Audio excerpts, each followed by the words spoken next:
Hello everyone, आज का हमारा टॉपिक है पैथोजेनेसिस। पैथोजेनेसिस का मतलब है डिजीज साइकिल। कोई भी बीमारी होती है तो वो बीमारी होने के लिए वेरियस ऑफ स्टेजेस लगते हैं, वो इवेंट्स लगते हैं। ठीक है। अब जैसे कि कोई भी बीमारी अगर हो रही है तो पहले क्या होगा कि वो पैथोजन होस्ट के पास आएगा। ठीक है, फिर उसके अंदर एंटर करेगा। फिर एंटर करने के बाद क्या करेगा, रिप्रोडक्शन करेगा, इन्फेक्शन करेगा, एक बॉडी पार्ट से दूसरे बॉडी पार्ट पे जाएगा। तो ये जो वेरियस ऑफ इवेंट्स है, ठीक है, जो अलग अलग स्टेजेस हैं, अलग अलग स्टेप्स हैं, इन्हीं स्टेप्स के पूरे चेन को, मतलब इन्हीं स्टेप्स को आपस में मिला के हम बोलते हैं इसको पैथोजेनेसिस। ठीक है, जिसको डिजीज साइकिल भी बोला जाता है। वेरियस ऑफ स्टेप्स होती हैं जिसकी ये chain of events leading to the development of a disease. किसी भी डिजीज डेवलपमेंट के लिए जो जो इवेंट्स लगते हैं उनकी पूरी चेन को, मतलब उन सब को मिला के हम उसको बोलते हैं पैथोजेनेसिस। पैथोजेनेसिस। ठीक है, पैथोजेनेसिस को हम डिजीज साइकिल भी कहते हैं, मतलब जो डिजीज साइकिल है वही पैथोजेनेसिस होता है। तो पहला पॉइंट है इनॉक्यूलेशन, उसकी पहली स्टेज। कोई भी डिजीज को जो होती है उसका पहला स्टेज होता है इनॉक्यूलेशन। पहला स्टेज होता है इनॉक्यूलेशन। इनॉक्यूलेशन में क्या होता है कि pathogen comes in contact with the host plant. Pathogen क्या होता है, पैथोजन जैसे कि कोई भी लिविंग ऑर्गेनिज्म जो डिजीज कॉज करने की कैपेसिटी रखता है, ठीक है, वो डिजीज कॉज करता है, तो वो लिविंग ऑर्गेनिज्म को हम पैथोजन कहते हैं। और होस्ट प्लांट क्या होता है, जिसमें डिजीज कॉज होती है। ठीक है, जैसे कि अब ह्यूमन में अगर डिजीज कॉज हो रही होगी, मतलब ह्यूमन को डिजीज हो रही होगी, तो होस्ट क्या होगा, ह्यूमन होगा। प्लांट में डिजीज हो रही है तो होस्ट क्या होगा, प्लांट होगा। ठीक है, तो अब इनोकुलेशन प्रोसेस में जो पैथोजन है वो होस्ट प्लांट के पास में आता है। एंड हमने लास्ट क्लास में भी देखा था कि जो पैथोजन होता है वो खुद पूरा होस्ट के अंदर नहीं जाता। पैथोजन अपना एक पार्ट, अपना एक पोर्शन जो होता है जिसको इनोक्यूलम कहते हैं, उस इनोक्यूलम को प्लांट के अंदर भेजता है। तो उस इनोक्यूलम को प्लांट के अंदर भेजने की प्रोसेस को ही इनोक्यूलेशन कहते हैं। ठीक है, मतलब ये भी सही है कि हाँ, पैथोजन कांटेक्ट में जा रहा है प्लांट के, इसका मतलब भी वही है कि इनोक्यूलम जो है वो प्लांट के अंदर जा रहा है। इसी को हम बोलते हैं इनोक्यूलेशन। फिर उसके बाद नेक्स्ट स्टेज होती है पेनिट्रेशन। पेनिट्रेशन क्या होता है, जो पैथोजन है, pathogen enters the plant through natural opening, wound और directly through the plant surface. तो पेनिट्रेशन क्या होता है कि जो पैथोजन है, मतलब पैथोजन का जो इनोक्यूलम है, ठीक है, वो इनोक्यूलम क्या करता है कि प्लांट के अंदर एंटर करता है, प्लांट के अंदर आ जाता है। तो प्लांट के अंदर कैसे आता है, नेचुरल ओपनिंग। नेचुरल ओपनिंग जैसे कि स्टोमेटा, स्टोमेटा के थ्रू अंदर जाएगा। कोई वाउंड यानी कोई घाव है अगर प्लांट में तो उसके थ्रू एंटर करेगा, या directly through the plant surface. Plant surface मतलब रूट्स। अब जैसे कि कोई सॉइल में कुछ पैथोजेंस है तो सॉइल बॉर्न डिजीजेस कॉज करेंगे। सॉइल में जो रूट्स है, रूट्स के थ्रू वो डिजीजेस जा सकती है। ठीक है, वो पैथोजेंस एंटर कर सकते हैं। तो ऐसे पैथोजेंस जो है वो क्या करेंगे, एंटर करेंगे। ठीक है, मतलब उनका इनोक्यूलम ऐसे प्लांट बॉडी के अंदर एंटर करेगा। फिर थर्ड स्टेप होती है इन्फेक्शन। इसमें क्या होता है कि pathogen establish itself and begin to grow inside the host. ठीक है, मतलब जो पैथोजन है अब वो प्लांट के अंदर आ गया है, पैथोजन प्लांट के अंदर आ गया है। अब प्लांट के अंदर आके वो पहले तो एक जगह पे स्टेब्लिश करेगा, खुद को एक जगह पे रखेगा। फिर वहां पे वो ग्रो करेगा, अपना थोड़ा सा कैपेसिटी बढ़ाएगा, खुद को ग्रो करेगा। ठीक है, ग्रो करने के बाद क्या होगा, इन्वेशन, कोलोनाइजेशन, मतलब जो pathogen spread with in plant tissues and obtain nutrient. मतलब क्या हुआ कि जो पैथोजन है, वो पैथोजन पहले तो प्लांट के अंदर आया, प्लांट के अंदर आया, फिर उसने अपने आप को एक जगह पे रखा, एक जगह स्टेब्लिश किया, और उसी जगह पे रह के वो कैसा हुआ, खुद को ग्रो किया, खुद को ग्रो किया, मतलब इतना ग्रो किया कि वो डिजीज कॉज कर सके। खुद को ग्रो किया। ठीक है, ग्रो करने के बाद क्या किया कि अब वो ग्रो हो गया है, मतलब वो अच्छे से अब डिजीज कॉज करेगा। तो उसने क्या किया, वो स्प्रेड करने लगा। ठीक है, स्प्रेड करने लगा, एक प्लांट टिश्यू से दूसरे प्लांट टिश्यू में जाने लगा। ठीक, जैसे कि रूट्स से आया है तो स्टेम में है, स्टेम से फिर लीव्स में, लीव्स से फ्लावर में। तो ऐसे वो क्या कर रहा है, पूरा पूरे में स्प्रेड कर रहा है। ठीक है, पूरे में स्प्रेड हो रहा है। और जो प्लांट के लिए जो न्यूट्रिएंट्स है वही न्यूट्रिएंट्स को वो खुद ऑब्टेन कर रहा है, खुद के लिए वो ले रहा है। ठीक है, अब इतना सब कुछ क्या हुआ, एक्शन हुआ। ठीक है, कि एक क्या हुआ, मतलब एक पैथोजन प्लांट के अंदर आया, एक जगह स्टेब्लिश किया, खुद को ग्रो किया, फिर पूरे टिश्यू में स्प्रेड हुआ।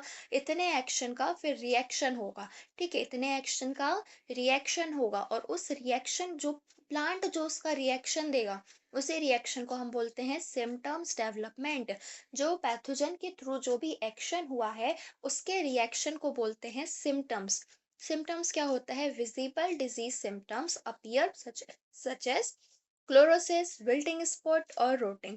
क्या होता है कि जब कोई डिजीज होगी, जैसे कि कोई बीमारी हुई, कोई पैथोजन आया, तो अब पैथोजन ने इतना कुछ एक्शन किया, तो प्लांट भी क्या करेगा, कुछ रिएक्शन अपने दिखाएगा। ठीक है, जैसे कि वो या तो उसमें जो लीव्स है, अब उसमें अगर कोई डिजीज होगी तो वो क्या होगा, समय के पहले येलो होने लगेगा। ठीक है, येलो कलर का होने लगेगा। और ये जो पैथोजन आया है वो क्या कर रहे हैं, न्यूट्रिएंट्स ले रहे हैं। अब वो प्लांट का न्यूट्रिएंट्स ले लेंगे तो प्लांट में क्या होगा, न्यूट्रिएंट्स की कमी होगी। न्यूट्रिएंट्स की कमी होने की वजह से ब्लैक स्पॉट पड़ेंगे, ब्राउन स्पॉट पड़ेंगे, जो पत्तियां होंगी वो मुरझाने लगेंगी, झड़ने लगेंगे। जो फ्रूट्स हैं और जो फ्लावर्स है वो भी ब्लैकिश कलर के होने लगेंगे। सो ये सारे सिम्टम्स उसमें दिखेंगे। ठीक है, लेकिन पैथोजन अभी भी अपना काम और करेगा, पैथोजन अभी भी नहीं रुकेगा। तो पैथोजन क्या करेगा, पैथोजन क्या प्रोड्यूसेस स्पोर्स और अदर रिप्रोडक्टिव स्ट्रक्चर। पैथोजन अब पूरे टिश्यू में पहुंच तो गया, अब क्या करेगा, पैथोजन भी क्या है, एक लिविंग ऑर्गेनिज्म का पार्ट है, तो वो भी क्या करेगा, रिप्रोड्यूस करेगा, अपनी क्वांटिटी बढ़ाएगा। ठीक है, अब वो अपनी क्वांटिटी बढ़ाएगा, कैसे बढ़ाएगा, या तो स्पोर्स के थ्रू बढ़ाएगा। ठीक है, या फिर वो रिप्रोडक्टिव स्ट्रक्चर जो अलग अलग होते हैं, जैसे कि बाइनरी फिजन, खुद से डिवाइड करके, या बडिंग से हो सकता है। तो ऐसे वो क्या करेगा, अपनी क्वांटिटी बढ़ाएगा, रिप्रोड्यूस करेगा। फिर है डाइसेमिनेशन, क्या है, डाइसेमिनेशन, यानी कि transfer of pathogen propagule from one plant to another.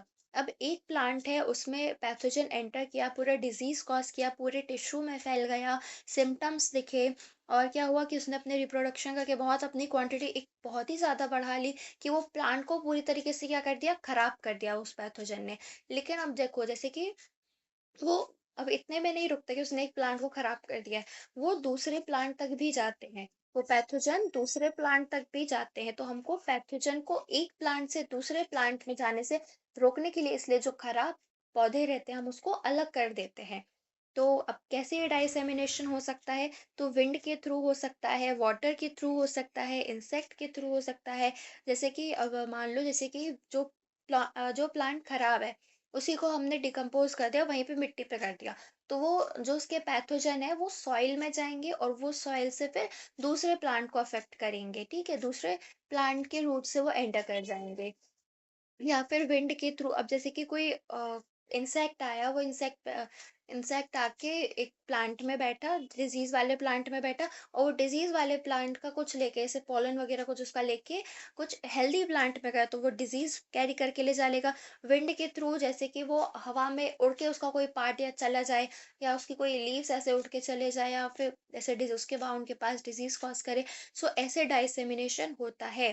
तो इसकी पूरी क्या है, ये स्टेजेस है, पहली inoculation, penetration, infection, invasion, symptoms, reproduction, डाइसेमिनेशन।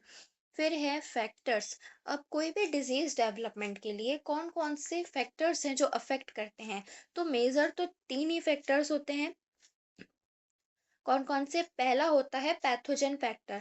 Pathogen factor, so these involve the cause of the disease, it includes the presence of pathogen, pathogenicity and adaptability.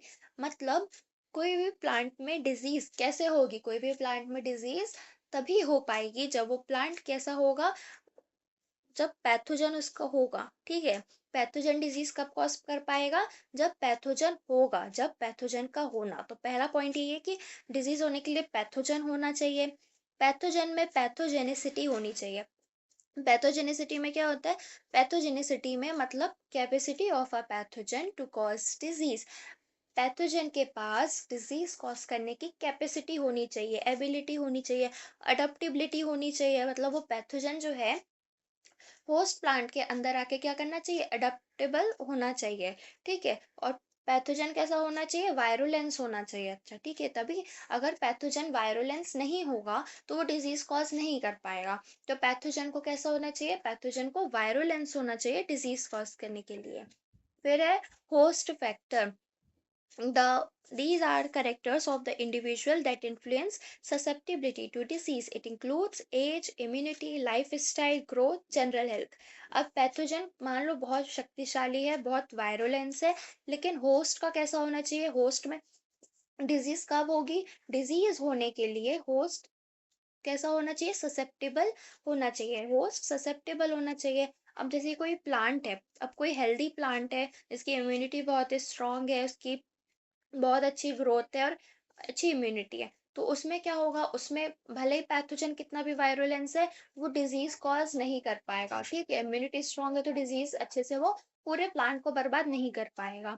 तो host को जो होस्ट प्लांट है उसको कैसा होना चाहिए, ससेप्टेबल होना चाहिए। अब जैसे किसी प्लांट की इम्यूनिटी वीक है, ठीक है, उसकी जो लाइफस्टाइल है जैसे कि बहुत मॉइस्चर वाली जगह पे, रेनफॉल जहाँ पे पैथोजन ज्यादा स्ट्रांग है, ठीक है, जहाँ पे पैथोजन ज्यादा वो दिखाएगा, ग्रोथ अच्छे से नहीं हो रही होगी, प्लांट के न्यूट्रिएंट्स की कमी होगी, तो ऐसे होस्ट प्लांट में क्या होगा, ऐसे होस्ट प्लांट में पैथोजन जल्दी एंटर कर जाएंगे। तो ये प्लांट जो हो गया, ये कैसा हो गया, ससेप्टेबल हो गया।